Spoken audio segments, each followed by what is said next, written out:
Kenapa kamu paham bahasa Arab, tapi kamu nggak bisa mengucapkan bahasa Arab tersebut? Dan hingga di akhir video, kamu nggak akan kaku lagi ngomong bahasa Arab. Yang sebelumnya kamu itu paham bahasa Arab, namun kamu kesulitan dalam mengucapkannya. Bayangkan, kita udah bertahun-tahun belajar bahasa Arab, udah belajar di sana sini, mengerti segala hal seputar bahasa Arab, mengerti nahwu, shorof, dan semisalnya.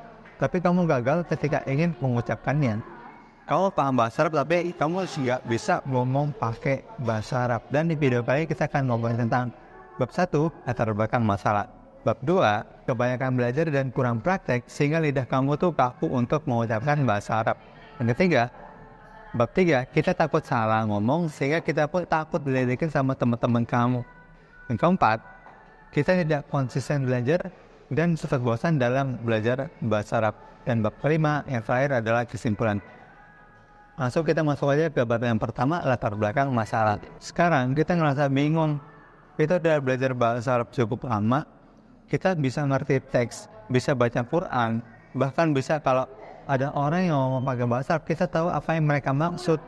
Tapi pas giliran kita yang harus ngomong, rasanya tuh kayak semua yang kita pelajari itu hilang, ngobreng, dan semisalnya. Kata-kata itu kayak tersembunyi di otak, lidah kita rasanya kaku dan kira kita cuma bisa diem karena kita nggak bisa mengucapkan apa yang ada di dalam otak kita. Kenapa ini bisa terjadi? Padahal kita kan udah ngerti banyak mufrodat, udah paham nahwu shorof, dan bahkan bisa jawab soal-soal ujian yang ada di sekolah. Tapi anehnya, pas harus ngomong kita susah banget buat ngomong pakai bahasa Arab. Ini adalah masalah yang banyak orang alami. Dan kalau kita nggak sadar, kita akan terus merasa stuck. Kita tahu teori, tapi kita nggak bisa praktek. Nah, disinilah letak masalah. Kita tahu teori, tapi kita nggak praktek. Bahasa Arab secara teori itu nggak cukup. Kita butuh kemampuan untuk mengaplikasikan apa yang kita pelajari ke dalam percakapan kita secara nyata.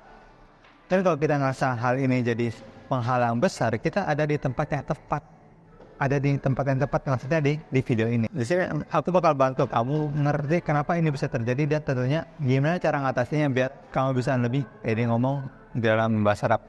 Kita masuk ke bab yang kedua, kebanyakan belajar dan kurang praktek sehingga lidah kamu itu kaku untuk mengucapkan bahasa Arab.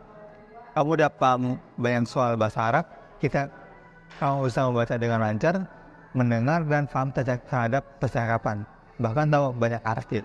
Tapi pas kamu nyoba ngomong, semua itu ngerasa sulit. Kenapa itu bisa terjadi? Itu bisa terjadi karena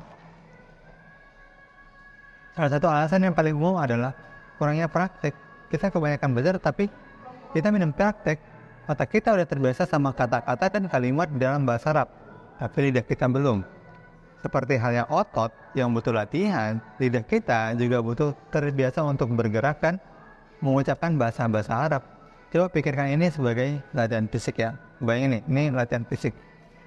Kalau kamu ingin lebih kuat, kamu harus terus menggerakkan otot-otot kamu kan. Nah, berbicara bahasa Arab itu juga butuh latihan otak untuk full kita. Latihan otot maksudnya. Pas kita jarang praktek ngomong, lidah kita itu nggak terbiasa dengan pola dan suara dalam bahasa Arab. Itulah kenapa. Meskipun kita sudah tahu apa yang mau diomongin, tapi pas ngomong pakai bahasa tersebut, lidah itu kaku banget dan rasanya seperti ada penghalang yang bikin kita nggak bisa mengucapkan apa yang ada di pikiran kita tersebut. Pas kalian belajar bahasa asing, aku juga paham kosakata, tata bahasa, dan misalnya. Tapi pas disuruh ngomong, aku ngerasa nggak nyaman banget. Aku ngerasa takut salah, malu, dan cuma bingung mau mulainya itu bagaimana. Dan akhirnya aku sadar bahwa kuncinya itu cuma satu, yaitu praktek. Semakin sering kita praktek, semakin lidah kita terbiasa, dan bukan hanya praktek di dalam kepala ya, bukan hanya praktek di kepala yang kita ngomong di dalam hati, enggak. Praktek dengan benar-benar ngomong, kita bisa ngomong dengan sendiri di depan cermin atau ngajakin teman buat ngobrol dalam bahasa Arab. Kita nggak perlu langsung bicara yang panjang lebar, nggak perlu. Kita cukup mulai dengan kata-kata yang sehari-hari aja. Jadi kita akan lebih nyaman dan terbiasa dengan hal tersebut. Kita juga butuh keberanian, tapi nggak usah khawatir karena kesalahan itulah adalah bagian dari proses belajar kita. Semakin sering kita praktek, semakin kita akan merasa percaya diri. Semua orang mulai dari nol. Ulangi lagi, semua orang mulai dari nol yang non Arab ya. Nggak ada yang tiba-tiba fasih dalam bahasa Arab tanpa latihan. Atau bahkan bayi yang orang Arab sendiri pun bayinya itu kan latihan dari bayi, dari kecil. Aku bisa jamin semakin kita sering praktek, semakin cepat tidak kita terbiasa untuk mengucapkan kata-kata dalam bahasa Arab. Karena semua kita sadari, kita akan mulai berbicara dengan lancar tanpa harus berpikir keras.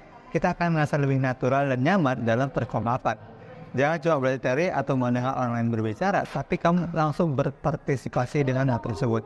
Mulai praktek dan latih lidah kita secara konsisten. Itu tuh yang dimaksud dengan kurang praktek. Itu bab kedua, dan kita masuk ke bab yang ketiga. Kita takut salah, sehingga kita pun takut diledekin sama teman kita. Salah satu hal yang bikin kita takut buat berbicara bahasa Arab itu karena kita takut salah. Dan yang lebih parahnya lagi, kita takut teman-teman kita tuh ngeledekin kita kalau sampai kita salah ngomong, dan itu wajar banget. Aku juga pernah ngerasain hal yang sama. Saat kita belajar bahasa baru, pasti ada rasa takut buat bikin kesalahan gitu. Di segala hal apapun itu. Apalagi kalau kita ngerasa teman-teman kita bakal ngetawain atau nyindir kita karena kita salah ngomong. Tapi kalau kita sadar, kalau kita nggak pernah salah, gimana kita bisa belajar? Kan kita kan bisa belajar dari kesalahan yang kita buat. Kesalahannya itu bukan musuh, tapi justru sahabat terbaik membuat belajar sesuatu yang baru. Saat kita ngomong pakai bahasa Arab dan kita bikin kesalahan, kita belajar lebih cepat dari pengalaman itu. Kita ingat apa yang salah dan berusaha untuk tidak mengulangi kesalahan yang sudah kita lakukan. Kesalahan adalah bagian dari proses belajar yang harus banget kita lewatin. Aku paham banget perasaan kita yang takut diledekin sama teman-teman. Rasanya itu kayak dunia mau runtuh kok mereka ngetawain kita. Tapi coba pikir lagi, apakah itu benar-benar penting? Penting nggak kayak gitu kan? Apa yang lebih penting? Menahan diri kita buat nggak berbicara karena takut ledek. Atau ambil resiko jadi yang lebih baik dalam bahasa Arab. Kalau kita terus nahan diri karena takut salah, kapan kita bisa berkembang? Nggak bisa kayak gitu cuy. Kita coba akan terus stuck di situ-situ aja kalau kita nggak berani ngomong dan takut diledekin sama orang-orang di sekitar kita. Padahal kita punya potensi yang jauh lebih baik dari yang kita pikirkan. Dan sebenarnya teman-teman yang ngeledek itu mungkin juga nggak lebih baik dari kita. Mereka mungkin takut salah tapi malah menutupinya dengan cara ngatain orang lain. Coba deh lihat sisi positifnya. Setiap kali kita ngomong, walaupun salah, kita udah jauh lebih maju daripada mereka yang cuma diam dan nggak ngomong sama sekali, yang nggak berani ngomong. Beda banget kan? Kita berani ambil langkah buat belajar dan itu bikin kita lebih beda dari yang lain. Aku ingat waktu aku pertama kali belajar bahasa Arab dan aku juga takut salah banget. Ya, aku takut salah ngomong, tapi saat aku mulai ngomong, aku sadar bahwa orang-orang yang sebenarnya aku sadar satu hal bahwa orang itu sebenarnya nggak terlalu peduli. Mereka nggak akan terus mikirin kesalahan kita. Mungkin mereka ketawa sebentar, tapi setelah itu semua kembali normal kan.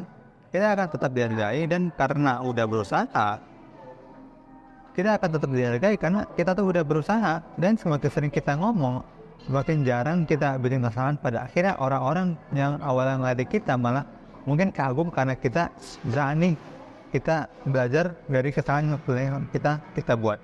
Ingat, tujuan utama kita menguasai bahasa Arab bukan buat menyenangkan semua orang. Jadi kalau kita takut salah, ingat saja kesalahan adalah guru terbaik. Ulangi, kesalahan adalah guru terbaik. Teman-teman kita mungkin nggak sadar, tapi dengan kita berani ngomong, kita udah satu langkah lebih maju dari mereka. Jangan biarkan ketakutan ini bikin kita berhenti belajar. Setiap kali kita ngomong, kita semakin dekat dengan kemampuan berbicara yang lebih lancar. Itu yang dimaksud dengan bab 3. Lalu kita masuk ke bab yang keempat, tidak konsisten belajar dan cepat bosan dalam belajar bahasa Arab. Belajar bahasa Arab itu nggak selalu mudah. Kadang kita merasa semangat di awal, tapi lama-lama semangat itu hilang dan kita jadi cepat bosan. Mungkin kita pernah ngalamin itu kan? Pernah banget pasti. Di awal kita semangat banget beli buku, nonton video tutorial, atau bahkan ikut kelas online kalau misalkan kamu berbayar. Tapi setelah beberapa minggu atau bulan, semangat itu mulai menurun. Kita mulai jarang buka buku, jarang habisin tutorial yang kita mulai, dan akhirnya berhenti total. Kenapa bisa begitu? Salah satu penyebabnya adalah kita kurang konsisten. Ya, kita kurang konsisten. Konsistensi itu kunci dalam belajar bahasa, apalagi bahasa yang kompleks seperti bahasa Arab ini.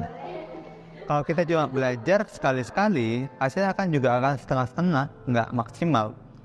Coba bayangin, misalnya kita belajar main gitar, tapi hanya latihan sebulan sekali ya, nggak ada hasilnya, tentunya kita nggak akan cepat mahir. Sama halnya dengan belajar bahasa, kalau kita cuma seminggu sekali, ya istilahnya nggak akan maksimal. Kita butuh rutinitas yang teratur, nggak harus lama sehari, tapi cukup 10-15 menit aja itu cukup. Tapi apa? Konsisten. Mungkin kita bosan karena kita belajar dengan cara yang monoton. Kita bisa lebih improvisasi dengan cara yang lebih baik lagi. Misalnya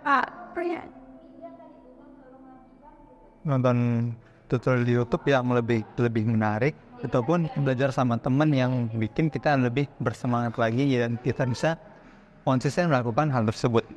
Kadang kita tuh ngerasa bosan karena kita nggak melihat hasil yang langsung besar. Padahal belajar bahasa itu proses yang panjang. Setiap kali kita menguasai satu kata baru, satu kalimat, atau bahkan satu aturan nahwu dan semisalnya, itu tuh pencapaian yang besar banget. Jadi kalau kita merasa cepat bosan, ingat bahwa ini semua bagian dari proses. Temukan metode belajar yang bikin kita semangat lagi dan konsisten melakukan hal tersebut. Yang keempat, kita masuk ke bab yang kelima. Belajar bahasa Arab itu tuh bukan perjalanan yang instan. Kita nggak bisa berharap langsung mahir hanya dalam hitungan hari ataupun hitungan minggu. Setiap orang itu pasti punya tantangan dan mungkin kita juga merasa frustasi kadang-kadang kan. Tapi ini yang harus kita ingat, setiap kesalahan, kesulitan itu adalah bagian dari proses pertumbuhan. Semua orang yang sudah fasih berbicara bahasa Arab, mereka juga pernah di posisi kamu. Mereka pernah takut, salah, takut ledek, atau mungkin merasa nggak cukup pinter. Tapi apa yang membuat mereka berbeda? Ada. Mereka tidak berhenti. Mereka nggak berhenti melakukan hal tersebut. Mereka konsisten. Mereka terus mencoba. Mereka terus belajar. Mereka nggak berhenti. Meskipun terkadang bosan atau merasa jalan mereka lambat, mereka tuh nggak berhenti. Itu yang berbeda. Aku ingin kamu paham satu hal penting di sini ya. Bahwa kemampuan memahami bahasa Arab tanpa bisa berbicara itu bukanlah kegagalan. Bukan banget.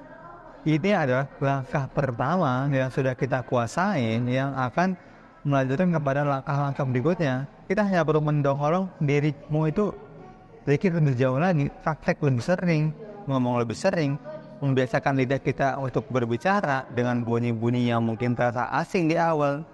Dan yang paling penting, kita tuh harus berani untuk salah sehingga kita bisa memperbaiki kesalahan kita dan sehingga kita nggak terjatuh kepada lubang yang sama. Itu tuh yang dimaksud. Sekian kali ini, semoga bermanfaat. Like kalau kamu suka, subscribe kalau kamu suka. Kalau kamu suka video ini, kalau kamu suka video di sebelah kiri sini. Bye bye, terima kasih telah menonton.